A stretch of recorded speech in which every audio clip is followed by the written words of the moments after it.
Morning, Mr. Bull, Reverend Buller. Okay. Mr. Reverend. Yeah. You are now recording this meeting. I let everybody know this meeting is being recorded, just so you are all aware of that for privacy reasons. Bill Davnie is with us virtually this morning. We can have this light off. It helps you see the screen, or we can have it on. Does anyone have a preference? Off? Okay. We'll go with off. And I'll turn up the volume and we can adjust that as we need be. But go ahead, Bill, you can take it away. Well, are you going to put up the PowerPoint? Yep, I will get that going right now. Hand me the control on that, and then we'll get out of the PowerPoint eventually again, of course. But Okay. and I'm not entirely sure what you're going to be seeing. I know what I'll be seeing, but well, I think we'll wait and see how the PowerPoint takes over the screen. Yeah.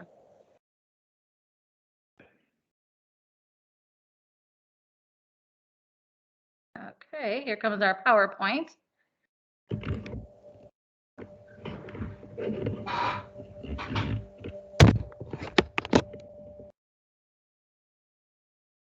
Okay, now, oh, there we go. Take control. Aha. So everything good at that end? Yep, we can see the PowerPoint here. I'm just going to see if I can enlarge it a little bit more. Yeah, I don't know how that works. That's not what I wanted to do. There we go. Oh, I think I know what I knew. I had the spotlight turned on you. I need to. You have to put it on the. Yeah. Focus. Screen. Yeah. Do you know how to maybe get this more full screen? Yeah. Did you click on focus yet? No, I did not. And then. Okay. Now if you gather around, then we'll see Bill speaking. Okay. So if you want to leave it that way. Yep. Yeah, I'm down here, or Yeah. on my screen, I'm on the bottom right corner looking at it. Should I take the focus, stop spotlighting him maybe? You try that. Oh, there we go. So we won't see you, but we'll hear you. Oh, okay, my screen didn't change, but apparently yours did. Yeah, we're just controlling our own. How can I, is there a way I can bring Bill back maybe? You can just switch. Yeah, they want to see you, Bill. Well, they can't be that desperate. I'd go back to this setting. It's because one of those settings where you, because his camera's on, so we just have to change something. Live sync to presenter. If you go back to those options. Yeah.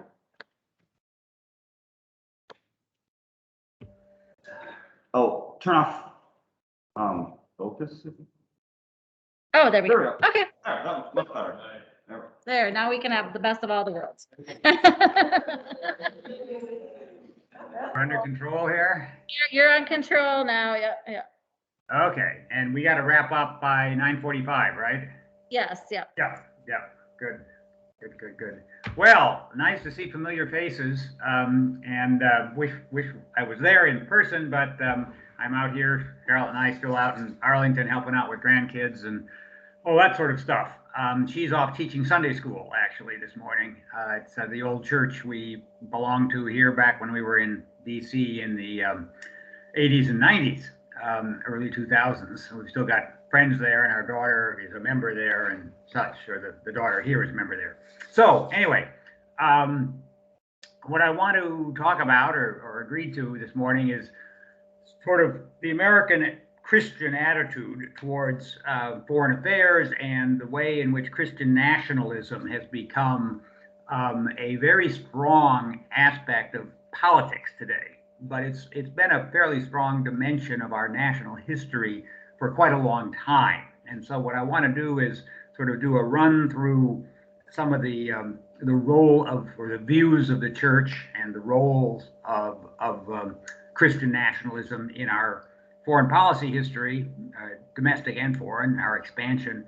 And then we'll talk more specifically a little about the way in which religion and nationalism very easily become linked, because, strangely enough, there really isn't a very good definition of religion that really separates religion from things that people are devoted to otherwise, whether it's a football team or a foreign policy or many other things. So being devoted to something can merge forces that you wouldn't normally think would come together, but habitually do. And that's certainly been very true of belief in the particular destiny of the United States in God's kingdom. Let's get going here. I'm not getting that to advance. There we go. You've no doubt all seen this quote before, for we must consider that we shall be a city upon a hill. The eyes of all people are upon us, so that if we shall deal falsely with our God in this work we have undertaken, and so cause him to withdraw his present help from us, we shall be made a story and a byword through the world. And story and byword here are negatives. We will be a bad example, a bad story.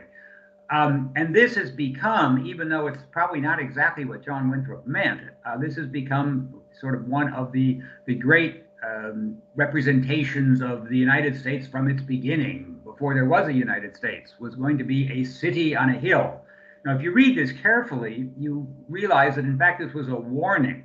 What he meant by being on a hill was not that we were a light to the nations, which is how this is often understood. What he meant was we would be visible to everyone, and so we better do well, or God isn't going to take care of us, and people will see that because we are so visible up on a hill. But it has quickly become part of American lore as an example of how from the very beginning we knew we were special. Now, it's useful to remember, I think, just as background, this was in about 1630. John Winthrop was not one of the Pilgrims. That's often confused as well. But he was one of the early Puritans who came shortly after the 1620 arrival of the Pilgrims. But of course, the Pilgrims were not, despite, I think, a lot of people thinking they were not the first English settlement on the eastern seaboard of North America. The first settlement was in 1607 in Virginia, Jamestown. And that settlement had nothing to do with religion. It was explicitly to plant tobacco and make money. So US origins actually include very much of a focus on commerce and trade, particularly, as I say, in tobacco, which had been discovered earlier by Western arrivals on the North American continent. But we have told a story that really we were established for religious freedom, and therefore God has always had a special role and was going to take care of us in a unique way. A better rendition of this, of course, is to recognize that we have multiple roots and that life is complicated. Jamestown, Virginia, that first colony, is also, of course, where the first slaves were. The first Africans were brought there in 1619, as became fairly famous in the last couple of years with the publication of the study of 1619 and slavery since then. But John Winthrop certainly has defined a lot of what Americans think about our history and our particular role. And you get these heroic pictures, as this one we know, George Washington. Washington and our key early founders, Jefferson, Madison, Monroe, were in fact not terribly religious people. They were sort of conventionally so, not irreligious. They were not the radical thinkers like Samuel Paine or something, or Samuel Adams or Tom Paine. But they were certainly in the mainstream thought that we were out to look after the welfare of our country, and that if people did well, God would look after them. But you quickly develop the theme of manifest destiny. The arrivals, the immigrants to North America kept coming, and the need for land, or the desire for land to keep moving west, meant that many treaties that were signed with the First Nations, the native populations, were of course quickly broken by people who said, but I need that piece of land next to me or next over the hill to take care of my family, take care of the people that are coming with me and behind me. And so we of course get our steady progress west. And that's a complex story we're not going to get into, of course. But it's just a reminder that a lot of this manifest destiny, it was manifest, it was obvious that this is what we were called here to do, a sense of calling, a sense of divine vocation to make use of what was seen by Europeans as at best underutilized and really unused assets. There was land, there was timber, there was game. Of course, it should be put to use as people were accustomed to in Europe, in Britain. It shouldn't just be allowed to be sitting there, in the view of any European arrival. So that sense of we are entitled to this and we ought to do it and there's good reasons for doing it. And then we get some of our great expansions here. The Mexican-American War, other than the Louisiana Purchase, this was the greatest land expansion at one time in American history. And the church had mixed views of this. The church in general was not anti-war by any means. It was not pro-war, but it certainly sensed that wars happen. That's what human life has always been like. And except for the Mennonites, the Amish, a few small other sectarian groups who were pacifists by religious commitment, there wasn't a sense that war in itself was a bad idea, but it of course should be done for good reason. And we do get a sense of since we are God's chosen nation, it would be better to be overseen by us than by somebody else. And here, in the time of the Mexican-American War, one Northern Methodist preacher admitted that the war was terrible, but it was prosecuted with an enlightened, humane, and liberal policy of our government, and therefore it would bring the great body of the Mexican people under the influence and training of American institutions, which was, of course, presumed to be vastly better than anything they could do themselves, which, in some respects, we would probably all agree with, but that doesn't necessarily mean that the Mexicans particularly agreed. This reminds me of a comment that was made by a British High Court judge in Hong Kong. He had been seconded to Hong Kong, and we knew him when we were serving in Hong Kong 40 years ago. And I remember him, a wonderful guy, a good British Methodist, as it happens, but I remember him one day saying with no trace of irony, well, of course, it is better to be well-governed than self-governed. And I've always thought that's very much of an imperial view of things and of British imperial confidence, but it was also American confidence. We can bring the great body of the Mexican people under the influence and training of Americans. And then by the end of the century, so this gives you this sense of we're starting to expand out into the world. We're already in China with businessmen and diplomats and missionaries by the middle of the 19th century.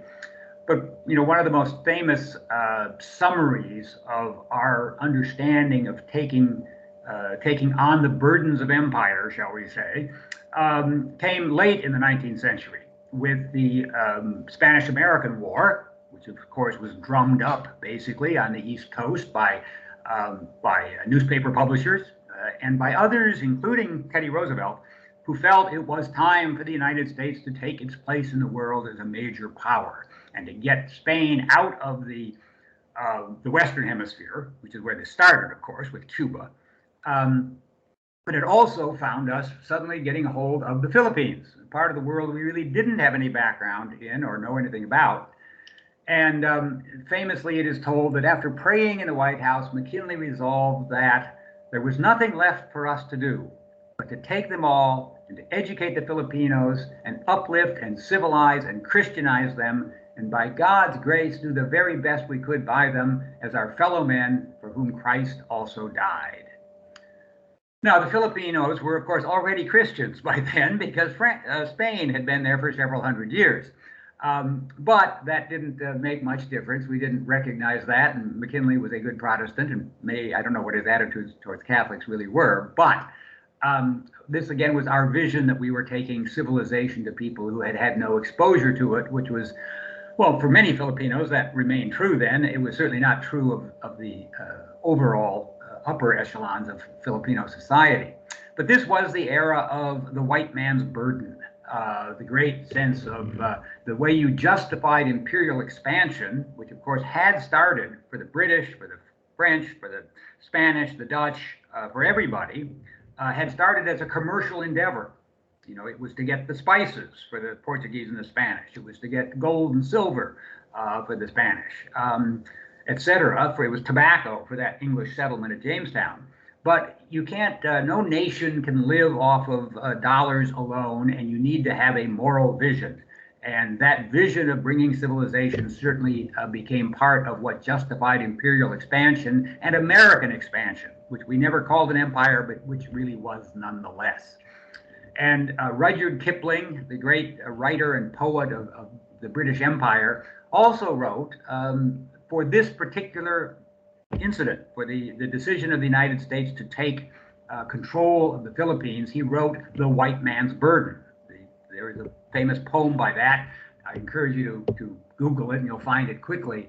But take up the white man's burden, send forth the best ye breed. Go bind your sons to exile to serve your captives' need. To wait in heavy harness on fluttered folk and wild, your new caught sullen peoples, half devil and half child. And that's just the first stanza. It goes on from there.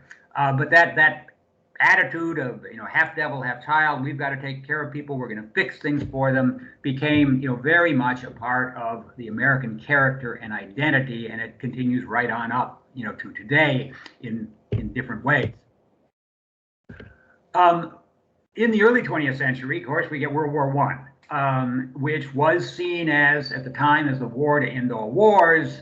We joined it late and were actually involved only fairly briefly, 1917-18, but it certainly, it was an awful, horrible, bloody war, as you all know, trench warfare, use of nerve gas, and it really, in the churches post-World War I, gave a renewed thrust to pacifism as a theologically responsible position.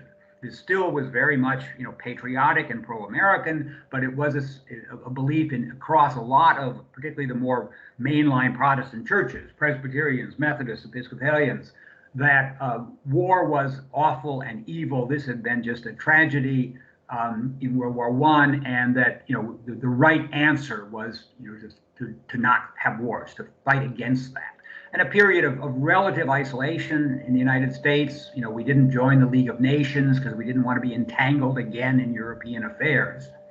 But in the 1930s, as Hitler's rise in Germany was driving not only Jews out of Germany, and many who came to the United States came to academic circles in the US, but it was driving Christians out as well. And a lot of scholars that came to American theological seminaries, Union Seminary in New York in particular, but elsewhere as well, had also fled Germany because they saw that the Hitler government, where it was headed, they felt it was distorting the Christian mission and message, as well as doing evil things to the Jews even then. And so the pacifism started to fade. And Reinhold Niebuhr, probably the greatest American-born theologian of the 20th century, had been a pacifist in the 20s and 30s. He was out of a German emigre family of the old, what was called the Evangelical and Reformed Church, which later became part of the UCCs.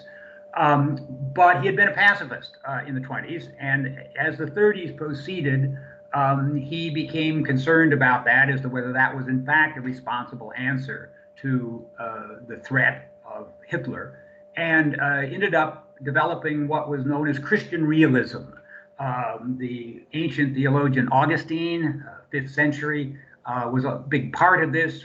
Augustine had written a huge work called The City of God, discussing the relationship between the Christian church and the state, and the responsibilities of Christians to the state, and so forth. And we can't go into that, but it's not irrelevant that our current president, Joe Biden, quoted Augustine in his inaugural speech. So these ideas live on in a variety of ways. But Niebuhr, gave rise to Christian realism, that Christians needed to contend with the reality of evil in the world, that pacifism was not the only principled option, and that in some respects pacifism was running from the problem or running from responsibility, and that we needed to accept the responsibility to fight, even though the fighting would no doubt be evil, but it was a need to fight evil in a way that would lead to bloodshed, but was still the right thing to do. This developed into a discussion about the United Nations, and the United Nations was seen by some as sort of hopelessly idealistic, by some others as realistically idealistic, or necessarily that it was a good kind of idealism. Other people said, no, this is in fact the most realistic approach. We need a global forum to manage and prevent conflict. You can make a case either way as to whether the United Nations has done that, but it probably has done a good, at least help reduce some potential conflicts, and it has helped manage them in a variety of ways. And for all of its frustrations, even by its supporters, of which I'm certainly one, it seems to me if we didn't have a United Nations, we'd have to come up with some other way of addressing the same kinds of problems. But my point here is that was a part of a theological discussion that informed and was informed by the broader discussion about the United States' role in the world. And this was an era when people like Reinhold Niebuhr were taken seriously as public intellectuals representing the considered views of the broad church. Niebuhr was on the cover of Time magazine several times. That's the kind of level, and of course, back when Time magazine was considered important, which may not any longer be the case.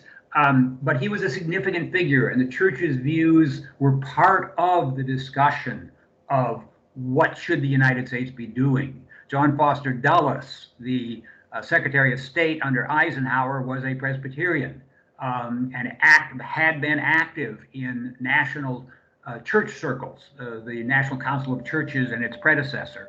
So church thought and American self-identity and presence in the world were definitely talking together and shaping each other as this period developed.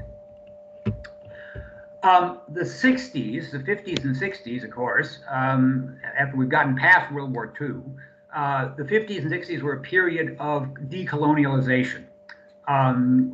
The church generally supported independence for colonies, and the United States generally supported independence for colonies.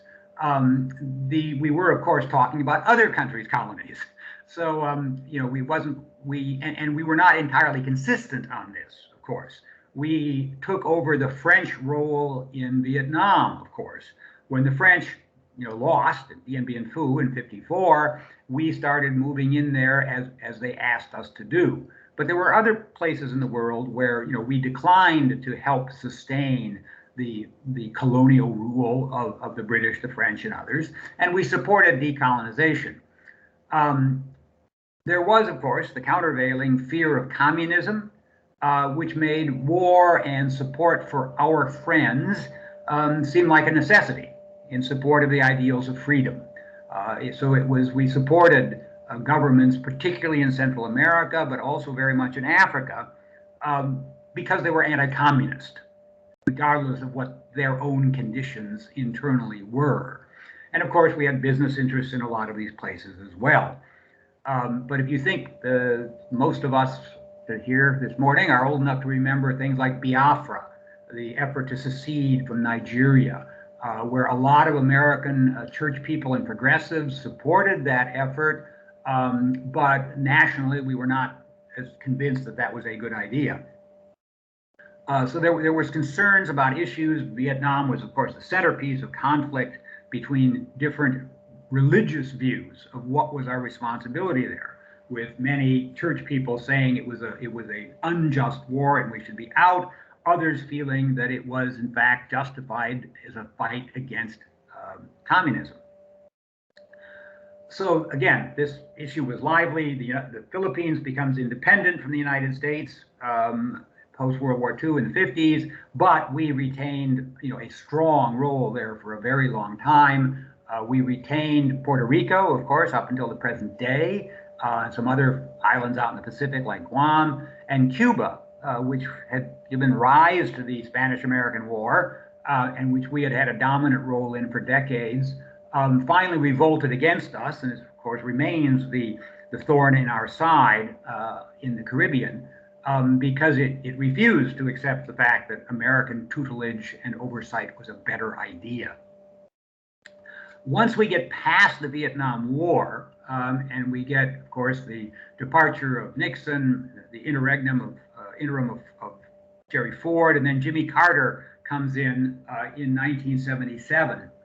And Carter brings in a committed personal Christian faith of his own, and he calls for human rights to be a pillar of U.S. foreign policy. And I think what Carter sought was in the aftermath of, let's say, Vietnam and some other involvements in Africa in particular, where we had arguably not been on the side of the angels. We had supported dictators and such. He felt that treating people, how we treat people, how other countries treat people, should be part of how we were present in the world. And I think he meant it well. Meant it as a positive commitment to encouraging human rights. In the 80s, however, we get the rise of what later came to be called the neoconservatives, and who were very influential with Reagan, Ronald Reagan, who talked about human rights, certainly, but he also turned it, and people around him turned human rights not so much into a goal towards which we would nudge countries, but into a club of who was wrong and evil, and therefore should be a target of our policy to force change or to exclude them from the club. And we get this all the way up to today. But for instance, the axis of evil speech of George W. Bush in 2002, which ended any possibility of good relations with Iran and didn't help a discussion that was ongoing with North Korea either. But it was a classic bit of the American tendency to see things in blacks and whites, and to have this vision of we can control the way the world works. And human rights has been a club thing. We pick on the human rights abuses of countries we basically don't like anyway, and we don't focus anywhere near as much attention on the abuses of countries that purport to be our allies, Saudi Arabia being a favorite example of that. And so as we get into the last 10 to 20 years, and particularly the last 5 to 10, I would say, we've got several different approaches to what should be the United States' role in the world, and how should we understand the nature of our involvement with other countries. And I'm breaking it down. I'll give it 4 ways of thinking about this. The first we'll call idealism. It is kind of a city on the hill approach of the light to the nations, but trying to do it in a way that is, a support for democracies, for social progress, legal process, in a common desire for peace and progress. It would say that, we're not going to use human rights as a basis for sanctions against a country, but we are going to try and provide the kinds of aid and assistance that will, improve governance and such. And we won't really be trying to change countries dramatically, but we would hope that they would change in the right direction, but we're not going to force it. The realists say, well, that's a nice idea, but nature, is red in tooth and claw. Humans are the same way. The world remains an arena of conflict, and we have to accept the need for force. we're gonna have to have, military. We're gonna want to be spread out and active in that, not just have folks out there to sort of hold the peace, but ready to act when they need to. And of course, that attitude is what got us into both Afghanistan and Iraq, and a lot of other places as well. It's clearly not wrong. Another version of realism says we have to accept the need for force, but we have to have a much narrower understanding of where our real national interests are. And those folks would say, possibly, there are realists who think we should have gotten out of Afghanistan.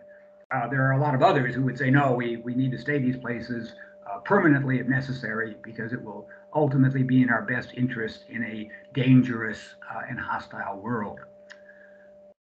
There's something of a revival today of what I'd call classic conservatism.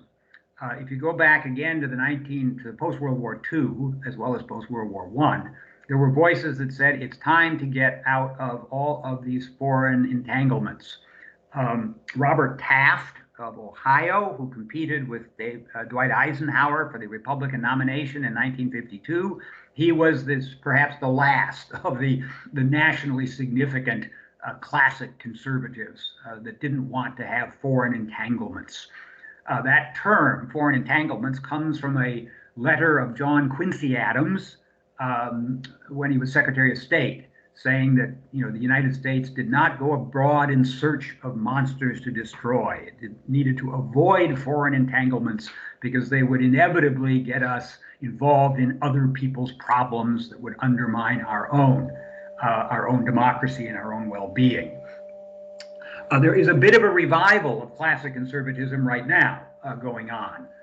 With some people saying we really have overdone this and we've got domestic problems we haven't been attending to for decades, and it's time to come home America, which can have a very populist, might I say Trumpian kind of side, but it also has a sort of a left-wing side that says in terms of foreign policy we need to fix our problems at home before we start trying to tell other countries what to do.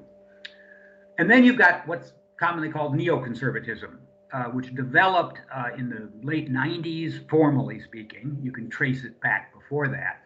And the neoconservatives are the very muscular kinds of America dominating the world. The US can't avoid foreign entanglements. We should lead. We need to force the world to be democratic because it's good for them. It will, and good for us. But some people will say, Robert Kagan, one writer, talks about the United States as the benevolent global hegemon. That's our job, that's our role. The world needs a policeman. His most recent book was called The Jungle Grows Back, basically meaning if there isn't somebody there pruning it back and fighting off the natural forces of chaos and discord, the jungle will grow back. So pretty condescending to the rest of the world, but certainly very affirming to an American who wonders what's our place and role in the world. Now, all of these have got ardent church groups with them. The neoconservatives are very much linked with the many of the big megachurches, the big prominent, Liberty University in Virginia, the big megachurches in Texas, the folks who back the U.S.-Israel Political Action Committee and such. So there's a lot of religious connection there. The same folk who believe that America is God's chosen country, that the manifest destiny is truly a divine thing, are the folks that are supporting those positions, both Jews and Christians. And the other positions also have thoughtful Christian support in a variety of places. And this shows us some of the perennial tensions we've got when Americans and American churches look at problems. One of them is this idea of what are our ideals versus what are our interests? And this has been a big topic in the withdrawal from Afghanistan. Our ideal there, one of them anyway, certainly has been not only that we were going to build a democracy, which seems, a little overly optimistic, but certainly the issue of women and girls in Afghanistan has been one where we've talked about how important that is. That's our ideal. Our interests from a national security point of view is sort of the other side of that. So while we would like to have women and girls have, what we consider to be appropriate civil rights in Afghanistan, the other question is, why are we spending billions of dollars disrupting the lives of many people in Afghanistan? It supports some in the cities, but it's also led to a lot of deaths of all sorts of people and a lot of refugees, et cetera. Our interests, are we making the United States safer by being there? And if we aren't, do our ideals of protecting women and girls mandate that we should stay anyway? Can we actually do something significant? So that argument is a live one in ethical terms within church groups and as well as in the national security community. Here's again this issue of our human rights a club rather than a goal. How do we treat Russia and China and other countries? And then we've come to use sanctions as a tool for regime change rather than an effort to influence policy. And that's a complicated topic I won't go into too much at the moment because I see I'm talking too long already and we need to get going. But here, let me hit this quickly. Worshipping the nation, as I said at the beginning, it's actually remarkably difficult to separate clearly a religion from other kinds of devotion. And I came across this recently and I thought it was quite kind of fascinating. The fanatical claimer sees his own group as more than just a group. It is a fanum. The word fanatic is derived from the Latin fanaticus, this word related to fanum, a temple, a sanctuary. So fanaticus meant pertaining to a temple, inspired by a divinity, especially with the meaning of a frantic zeal for such a divinity. We can say that for the fanatical claimer, his group is such a fanum, a sanctuary, a privileged domain, which relieves him of his hidden anxieties and insecurity. This was a discussion from an article about Christian nationalism, the people who've identified the United States as very explicitly God's chosen country for bringing to pass the arrival of the kingdom of God on earth. And as I say, to me, this quote shows that connection of religious fervor and political commitment, and they merge in ways that it becomes very difficult to pry them apart, if not impossible. And this is not just happening, I mean, it is happening in the United States, and it's happening with Christian nationalists, but it's also happening in other religions elsewhere as well. Certainly in Islam, and the more radical Islamic extremists and terrorists have a sense that they are carrying out God's will and that God wants a particular kind of government. But we're seeing it in India as well. Prime Minister Modi wanting sort of to turn every Indian into a Hindu of his understanding of Hinduism, a famously complex and diverse religion. So diverse, some people say it's not a religion, it's a culture. Well, then how do you turn people into a culture? It gets messy, and Modi's making the most of it. And we see it in Buddhism as well, in Sri Lanka and in Burma, with people identifying a religious understanding and a national identity so closely that you can't pull them apart. And it's very difficult to sit down for negotiations when one side believes that they are doing God's work and there's only one way to do it. You really can't negotiate at that point. And let me read a little bit. I won't do a lot of this. This comes from a guy named John Pavlovitz, who was a megachurch pastor and then sort of had a come to Jesus moment when he decided that it wasn't his job to pretend that America was God's unique tool. And this is one of his recent blog posts. God doesn't bless America. That's not how this works. I'm sorry to break it to you, Bible Belt Christians. He's from North Carolina himself, by the way. But that's just how it is. I know this kind of wrecks the convenient narrative you've been working for the past 60 years or so, and hitting especially hard the past 18 months.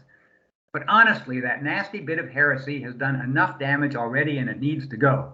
It's straight up of the devil. I'm not sure where you're getting your taglines and pat slogans from, but I know it isn't from the Bible. I know it isn't from your coveted and regularly trotted out John 3:16. For God so loved the world that he gave his only Son, that whoever believes in him shall not perish but have eternal life. God loved the world. God is in the world loving business, not the America blessing business. You remember the world, don't you? That massive spinning sphere of 7.6 billion disparate human beings, brown people, Muslims, and the rest of it is covered up by part of the team's thing here that I can't move. So you're going to have to read it yourself. Ending with non-English speaking and non-Americans. And he goes on for another couple of screens here. He points out Jesus didn't speak English, wasn't white, wasn't evangelical, wasn't a Republican, wasn't American. Heck, he wasn't even Christian, he says. And he goes on at length, and we'll finish with that. But that's the kind of hot discussion that is very much in ferment right now. And the way in which the church is going to relate to these questions of identifying nation and faith so tightly that they can't separate is making our political discussions in this country, and as I said, in many parts of the world, very difficult and very hard to have the kinds of thoughtful discussions that one would think one could have with fellow Christians, even if we have different approaches to certain issues. This is just a quick list of some of the key secular institutions that are thinking about approaches to foreign affairs and how the United States should deal with the outside world. And I've lumped them together as sort of the conservative think tanks and the centrist or mainstream institutions that form the bulk of the Washington, New York-based blob. That was Obama's term for sort of the people who you can count on to always say the thing you can expect them to always say. Their views are known. America should be strong out there in the world, interventionist, activist. There's a conservative side of it. There's a more mainstream, less interventionist side, but still very much the United States should be everywhere and involved in all problems. And then there's a couple of new think efforts that are trying to put a different view to things. The Quincy Institute for Responsible Statecraft. Its president is a man a military veteran who describes himself as a conservative Roman Catholic, but who feels that the United States has vastly exceeded its appropriate role in the world, and he wants it to, show what he calls a more responsible kind of statecraft. And then there's an organization up at Brown University, the Watson Institute Costs of War Project, which is an academic effort to actually fully identify what military activities cost. And this is the group that has said, for example, that Afghanistan and Iraq have a $6 trillion price tag when you actually account for all of the pension costs, the disability support, et cetera. That it isn't just what do we allocate annually in the defense budget. It's far more than that. And yet both of these groups are bringing in both left-wing and right-wing people who share a sense that we're not being honest with ourselves about what we're doing in the world and the costs of that, and are therefore, I think, some of the better ones to look at, because they do, in fact, manage to bridge some of the polarization that we have in the country. Okay, with that, how do we get out of the PowerPoint, or can I get out of it? There we are. So that's as much as I was going to say or more. Questions or comments or other angles of approach? Anybody? Anyone have a question in the room for Bill? A comment?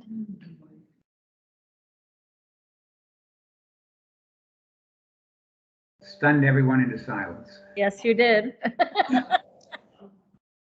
Give him a few minutes. Yeah. Okay. Where does the Presbyterian Church land? Where does the Presbyterian Church land? Yeah, good question, obviously. I mean, in the 1950s, the days of John Foster Dulles, you'll recall that his brother was the head of the CIA at about the same time. We landed somewhere between the classic conservatives who wanted less foreign entanglements and let's say the Dwight Eisenhower branch of American foreign policy. Eisenhower was I mean, obviously, you all know, I mean, he had seen war. He wanted the United States to be prepared for that. The interstate system was, modeled on the German Autobahn so that we could move freight and troops if we had to. But he was also the person who warned the nation against the military-industrial complex. And Presbyterians sort of were on that divide. A bunch of them, this was the days of the Presbyterian Church was the Republican Party at prayer.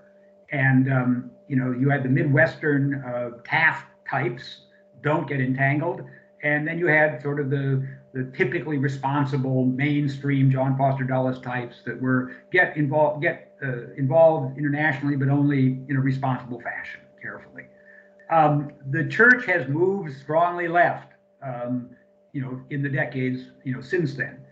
Vietnam, of course, being the typical breaking point. Many of its members moved with it. Some of its members left, either over Vietnam or other things. And at this point, there is the Presbyterian Peace Fellowship that would like the Presbyterian Church to identify itself as a pacifist church, called by the gospel and by the Beatitudes, in particular to reject war in any way, shape, or form. You've still got, of course, the Presbyterian Chaplains Committee that oversees the recruiting and approval of military chaplains, who are always at every General Assembly and have a particular role there. And I've actually tripped across Presbyterian clergy at the Synod School in Iowa in summertime who are ex-military, and including women. And so, who've got a thoughtful and sophisticated grasp of sort of what are international affairs, but certainly are not saying we shouldn't have a military. So we're heavily, I'd say, of the typology I gave earlier, we're heavily on the idealist side where we want to be active internationally, but mostly with a certain dose of, let's come back and deal with our own problems. That we're failing to deal with poverty and racism and educational problems and such in the United States. And while we can be concerned about other countries, we're not a very good city on a hill at the moment, and we ought to make that work better. But certainly at the national level, there's no question where the stated clerk and the moderator of the General Assembly are going to speak. You know what they're going to say. Anyone else have a question for Bill or comment? Hey. Question about John Foster Dulles. Yeah. How much did the Presbyterian Church really know about his and his brother's attitudes about going around killing other people in other countries that they didn't quite agree with what they were doing? I don't think anybody knew a lot back in that time. Yeah. This was sort of before the days of investigative journalism, obviously long before the internet, etc. I'm sure that would have colored views of things. On the other hand, we were coming out of World War II. I mean, you would remember this time better than I do. But we were coming out of World War II. The Red Scare was strong, even among people who were not, John Birch Society types. The sense that the world was a dangerous spot. I'm not sure that anybody would have, even today, very few people will actively endorse targeted killings, but there's a lot of people who will sort of say, well, it's not good, but sometimes do you have much choice? I'm not defending that position, but I'm just saying for an awful lot of people, it's sort of an issue they just sort of like not to have to pay much attention to if they can avoid it. And particularly like the president of Guatemala, they tried 3 times to kill him, and he's still asking the question to this day as to what were they really trying to do. Yeah, well, you've got that. You've got the Mossadegh case, of course, in Iran. One of the more egregious ones. It's Arbenz in Guatemala, right? A side aspect of this, and I won't go on at length, but the way in which we have treated Latin America, the Caribbean and Latin America, has always been, particularly intrusive and condescending, and Banana Republic developed because of the way we protected banana companies. Cuba is such an aggravation to us precisely because it used to be so much under our thumb that it was the preferred retreat for organized crime out of New York City and elsewhere. But we've always, in terms of the way we do our foreign policy, Latin America has tended to be a particular stepchild of that. Serious foreign policy was for Europe and Asia. And during the Cold War, it happened. It took a role in Africa and to some extent in Latin America. But Latin America has always sort of been the Monroe Doctrine's privileged playground for the United States, and so it's been surprisingly hard, I find. I mean, there's people like you who know the area, know the issues, and there's a meaningful contingent of folk like that in the United States, but there's a huge number for whom Latin America begins and ends with a vacation in Cancun, and that's it. There's just sort of nothing else there that they know about or pay attention to. And so Brazil and Argentina and Colombia and so forth, Colombia makes news only when there's a drug problem, sort of thing. So there's an odd way in which we as Americans tend to divide the world. And Latin America is sort of the backyard you don't pay enough attention to, and you're always looking out the front. And the front for us has been transatlantic mostly, and then trans-Pacific. It certainly hasn't been, southward. Okay. We have about 5 minutes, so if there's anything else that you'd like to ask Bill, now would be a great time, or I think we are probably ready to wrap up then, Bill, if you have any last words for us, or. You probably heard as many as you want from me already. Okay. So. All right. Well, thank you very much for your time and for making this all work today. Thank you. Thank you for setting it up. Yeah, no Take care, problem. folks. We'll All be right, back. say hi to Charles. Yeah.